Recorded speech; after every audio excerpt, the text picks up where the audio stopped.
तो स्टूडेंट्स ये रही आपकी एग्जांपल नंबर 10.3 जिसमें वो कह रहेगा find Z transform and region of convergence of this signal. ये हमारे पास सिग्नल है, इसका हमने जी ट्रांसफॉर्म और region of convergence find out करना है। तो चलिए यहाँ पहले जी ट्रांसफॉर्म फाइंड आउट करते हैं।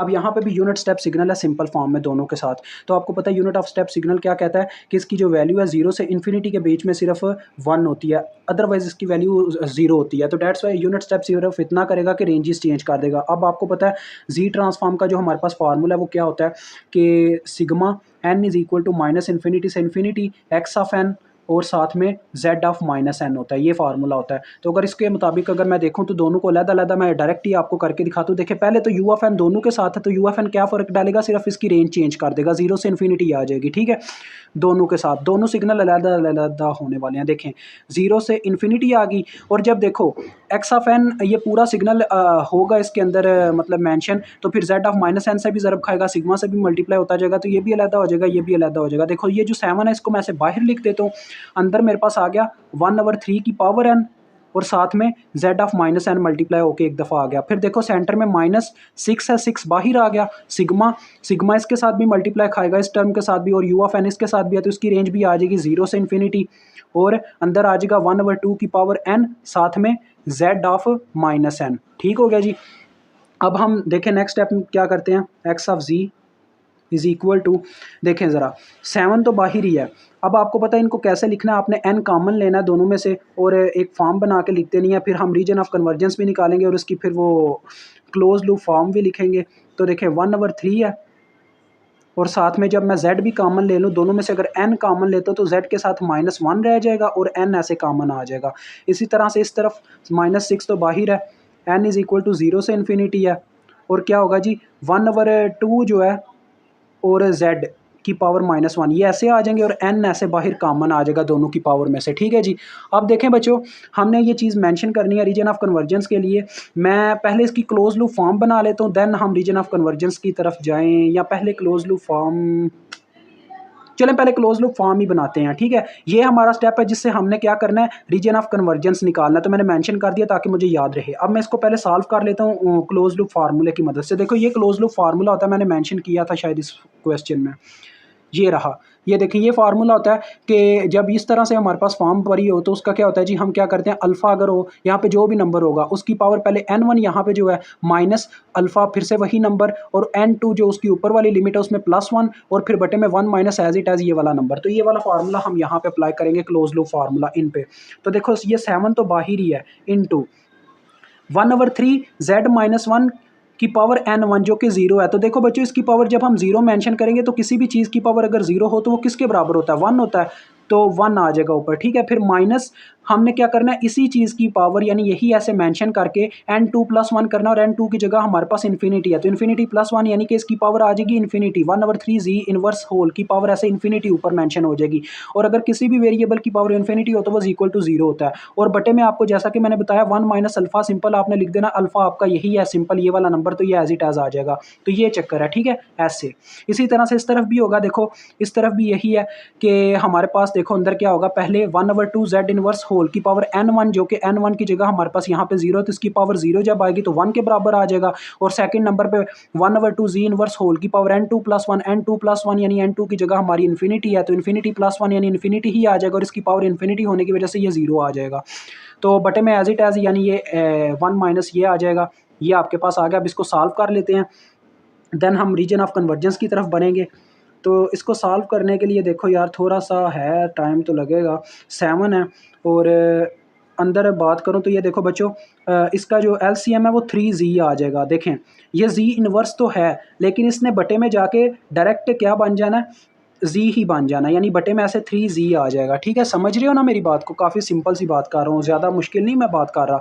यानी इसने बटे में चले जाना है, z इनवर्स है ना, बटे में जाएगा तो z हो जाएगा। तो अब ये 3z आ गया। ठीक है, यानी ये 1/3z बन चुका हुआ है, ये 1/3z बन चुका हुआ है, उसको हम 1/2z बना देंगे। ठीक है, अब जब हम इनका एलसीएम लेंगे तो देखें इसके बटे में कुछ भी नहीं है तो ये 3z ऊपर मल्टीप्लाई हो जाएगा, और इधर इसके बटे में 3z होगा तो ऊपर सिर्फ 1 है तो -1 ऐसे ही आ जाएगा। ओके हो गया। देन इस तरफ मैं बात करूं तो इस तरफ क्या होगा, इस तरफ ये होगा 2z, इसका एलसीएम नीचे आएगा, और इसके बटे में कुछ नहीं तो 2z आ गया, और इधर -1 ऐसे आ गया, और ऊपर 1, ये चीज़ मेरे अजीज। ओके हो गया। अब देखें हमारे पास क्या बन रहा है, x of g is equal to, ये तो सारी जगह ही ले गया। अब देखो यार 3z ऊपर आ जाएगा जो कि 7 से ज़रब खाने के बाद 21 बन जाएगा, 21z, और बटे में है जी 3z माइनस 1। और इस तरफ क्या होगा, 2z जब ऊपर आएगा तो 6 से ज़रब खाने के बाद वो 12 बन जाएगा, माइनस 12z। अब हम क्या करेंगे, इन दोनों का एलसीएम लेंगे, आपस में ले आएंगे इनको एक साथ। तो देखें इधर आ गया 3z माइनस 1 और साथ में 2z माइनस 1, और इसके बटे में 3z माइनस 1 है तो 2z माइनस 1 इसके साथ ज़रब खाएगा। तो देखो 2z माइनस 1 जब इससे ज़रब खाएगा, 21 पहले 2 से ज़रब खाया तो 21 2 बार 42 होता है, तो 42z का स्क्वायर आ जाएगा। फिर यही 21z इससे ज़रब खाएगा तो माइनस 21z आ जाएगा। देन आगे देखो सेंटर में माइनस है, अब इसके बटे में ये टर्म है, ये वाली नहीं है, तो ये टर्म इससे ज़रब खानी है, माइनस 12 के साथ इसको ज़रब देते जाओ। देखो माइनस 12 3 बार 36 यानी माइनस 36z का स्क्वायर आ गया। देन आगे आप देख सकते हो माइनस माइनस प्लस यानी 12z आ गया। तो इतना मुश्किल में भी ना खुद को डालो, इतना यार तेज़ कर लो अपने आप को कि एक एक स्टेप आप लीव करके भी क्वेश्चन को सॉल्व कर सको। अब देखो 42 और 36 है, 6 रह जाएगा, ठीक है। देन 21 में से 12 माइनस हो रहा है तो 8 और 1 9 रह जाएगा, माइनस 9z। और बटे वाली टर्म्स जो हैं इनको अगर आपस में मल्टीप्लाई करवा दें, या इस तरह से करते हैं हम, मल्टीप्लाई क्या करवाना है, बटे वाली टर्म्स को थोड़ा ईजीएस्ट बनाने के लिए हम पता क्या करते हैं, देखो बच्चों मैं नीचे पता क्या करता हूँ, 3 इसमें से कॉमन लेता हूँ, 2 इसमें से कॉमन लेता हूँ, तो क्या होगा 6 कॉमन आएगा ओवरऑल, ठीक है। 3 इसमें से कॉमन लिया तो 3 मल्टीप्लाई बाय 2 वो 6 हो जाएगा। अब जब इसमें से 3 कॉमन लिया तो ये भी 3 पे डिवाइड हुआ, ये भी 3 पे डिवाइड हुआ, यानी ये आ गया z, और ये सिंपल आ गया 1/3, यानी इसको तो ये आएगा ही नहीं ना कुछ और इसमें से भी 2 लिया हुआ है कॉमन, तो लिहाजा ये आ जाएगा हमारे पास z माइनस 1/2, ठीक है जी। अब मैंने ये 6 कॉमन क्यों लिया, क्योंकि ऊपर से भी मैं 6 कॉमन ले लूँगा, 6z कॉमन लूँगा, सॉरी 6z कॉमन लूँगा, क्योंकि z भी कॉमन आ सकता है। तो 6z जब मैं कॉमन लूँगा तो देखो वो जो 6 कॉमन आएगा वो इससे कट जाएगा, ठीक है जी, और z सिर्फ रह जाएगा बाहर। और अंदर क्या आया होगा, देखो इसमें से जब 6z कॉमन लिया सिर्फ z रह गया था, इसमें से जब 6z कॉमन लिया z तो खत्म हो गया, लेकिन 9/6 करें तो कितना आता है, 3/2 आता है, आप चेक कर सकते हो। तो ये ऐसे आ जाएगा, और बटे में हमारे पास 6 काट चुका हुआ है उस 6 के साथ, और सिर्फ ये चीज़ें रह गई हैं। अब ये काम हमने क्यों किया, क्योंकि हमने बाद में ना इस फॉर्म से क्या करना है, ये हमारा आंसर भी है और इससे हमने पोल्स और जीरोस को भी मेंशन करना है। तो चलो पहले जीरोस और पोल्स भी आपको मेंशन आउट करवा देता हूँ, फिर हम आगे नेक्स्ट पेज पे इसकी शेप ड्रा करते हैं। देखो बच्चों जीरो होते क्या है, जीरोस का मतलब होता है कि आपका जो आंसर आया हुआ है ओवरऑल जो एग्जैक्ट फॉर्म आई है उसमें आपके न्यूमिनेटर में जी की कोई भी ऐसी वैल्यू जो पुट करने से आपको न्यूमिनेटर में जीरो मिलता हो, वो जीरोस होते हैं जी की वैल्यूज़ वो। और जो पोल्स होते हैं वो ये होता है कि बटे में डिनोमिनेटर में जो आया हुआ है वहाँ पे जी की जगह आप कोई भी ऐसा नंबर पुट करो जिससे बटे में जीरो बन रहा हो, वो उसके पोल्स होते हैं, ठीक है। तो अब ज़रा देखिएगा पोल्स और जीरो बनते क्या हैं।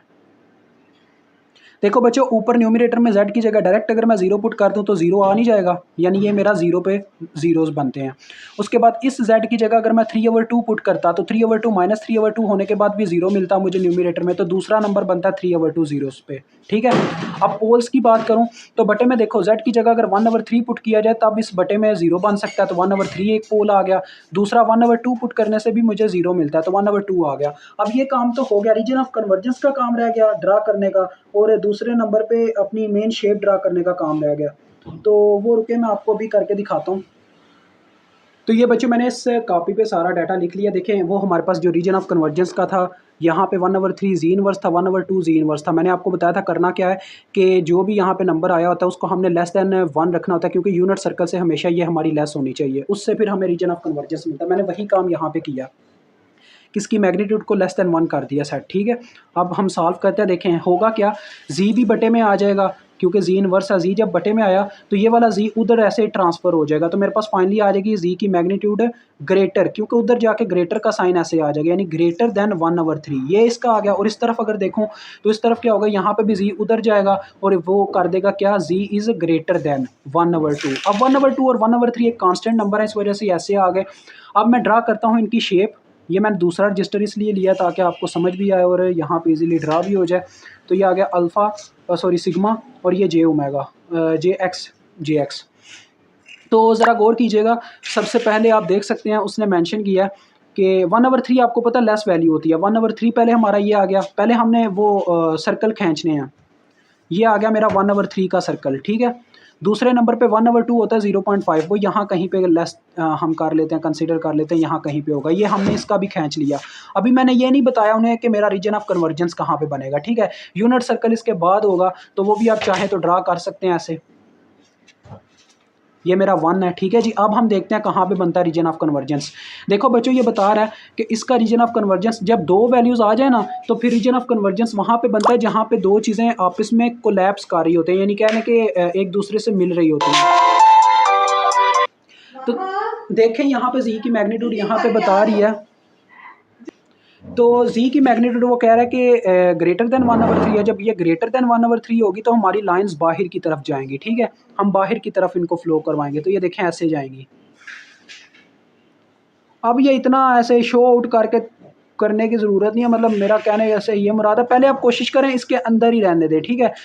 अंदर रहने की वजह ये है, अब ये मैंने 1/3 के लिए आपका बुक वाला क्या करता है, पहले 1/3 का सर्कल ड्रा करता है, फिर 1/2 का करता है, फिर इन सब का कोलैप्स बन के जो रीजन ऑफ कन्वर्जेंस बनता है ना, उसको ड्रा करता है। मैं इसकी दो शेप्स ड्रा करूँगा, एक और ड्रा भी करूँगा, वो भी आपको समझ आ जाएगी।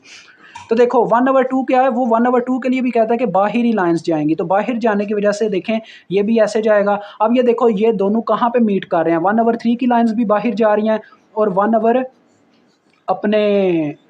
की लाइंस भी बाहर जा रही हैं, तो ये यहाँ पे इसके अंदर मीट कर रही हैं यूनिट सर्कल के यहाँ पे। That is your region of convergence, ठीक है। ये आपका रीजन ऑफ कन्वर्जेंस है, यानी जहाँ पे ये एक दूसरे के साथ कह लें, वो हम क्या कहते हैं, इंटरसेक्ट कर जाएं, ठीक है। इंटरसेक्ट कर जाएं, वो हमारा रीजन ऑफ कन्वर्जेंस होगा। जब दो इस तरह से पॉइंट आ जाएं, 3 आ जाएं, 4 आ जाएं, फिर इंटरसेक्शन वाला जहाँ पे हर एक की लाइंस एक दूसरे के साथ इंटरसेक्ट कर रही होंगी ना, वो आपका होगा। अगर ऐसा हो रहा है कि 1/3 और 1/2 आपस में इंटरसेक्ट ही नहीं कर पा रहे, दोनों की लाइंस अलग अलग हैं, ये यानी अंदर की तरफ जा रही होती है और ये बाहर की तरफ, तो फिर वहाँ पर रीजन ऑफ कन्वर्जेंस होता ही ना, ठीक है। ये इसका मतलब होता है।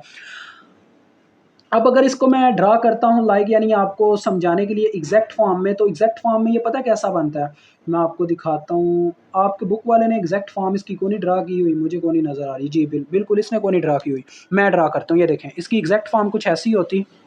ये देखो पहला सर्कल, ये दूसरा सर्कल। वैसे आप ये जो ऊपर मैंने ड्रा किया उस तरह से भी कर दो, फ़र्क नहीं पड़ता। ये 1/3, ये 1/2। जैसा कि आपको समझ आया, ये यहाँ पे देखें 1/2 चाहे लाइंस बाहर फेंक रहा होगा, 1/3 भी चाहे लाइंस बाहर फेंक रहा होगा, लेकिन इंटरसेक्शन यहाँ पे हो रही है। नहीं सॉरी बच्चों, यहाँ पे नहीं हो रही, यहाँ पे बाहर की तरफ हो रही है। देखें यहाँ पे आके हो रही है, यानी 1/3 भी ऐसे बाहर लाइनें फेंक रहा है अपनी। ये जो एरिया ना, ये छोटा सा एरिया, इसके अंदर आपकी जो है ना इंटरसेक्शन हो रही है, that is your region of convergence. यानी आप कह सकते हो 1 और 1/2 इसके बीच में ये जो लाइंस यहाँ पे लगेंगी ना, ये इसका रीजन ऑफ कन्वर्जेंस होगा। वैसे आप ऐसे मेंशन कर दें, वही काफ़ी है जो मैंने मेंशन कर दिया हुआ है। अब उसके बाद एक पॉइंट बस रह गया, वो एक समझ लें कि ये जो जीरोज़ और हमने पोल्स मेंशन करने, देखें पहला जीरो मेरा 0 पे बनता है, तो मेंशन करने का ये तरीका होता है, जीरोज़ को सर्कल लगाया जाता है। और 3/2 कितना बनता है, ये 1.5 बनता है। 1.5 ये 1 है और 1.5 यहाँ कहीं पे होगा, तो ये मेरा 1.5 आ गया, ठीक है जी। उसके बाद पोल्स की बात करूं तो 1/3 ये है मेरा। पोल्स को मेंशन करने का तरीका होता है, क्रॉस लगा दिया जाता है वहां पे, और 1/2 पे भी आप एक क्रॉस लगा देंगे, ठीक है जी। और ये आपका क्वेश्चन डन होता है। मुझे उम्मीद आपको समझ आ गई होगी। खुदा हाफिज़।